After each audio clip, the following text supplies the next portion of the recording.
कैसे हो आप लोग? बात नहीं हुई थी तो मैंने सोचा वीडियो बना दूं आपके लिए, तो बात भी हो जाएगी इसी बहाने। मैं आया था शारजा। हमारा एक फ्रेंड है, वो ज़रा आगे जा रहा है यूके की तरफ, तो कुछ दावत थी, उसकी तरफ खाना खाया कल, और अभी वापस अबू धाबी की तरफ जा रहा हूँ। सोचा आप लोगों को भी सफ़र में शामिल कर लूँ।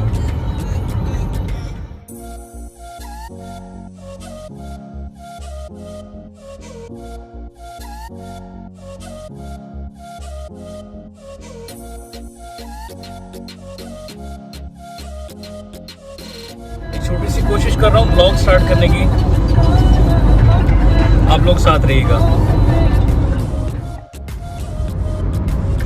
कोविड ने पूरी दुनिया में जो हाल कर रखा है वो तो हम सबके सामने हाल है कि अगर आप दुबई आए हो किसी दूसरे शहर से, पहले तो सबसे पहले ये बता दूँ कि दुबई यूएई का एक शहर है। बहुत से लोग दुबई को ही कंट्री समझते हैं।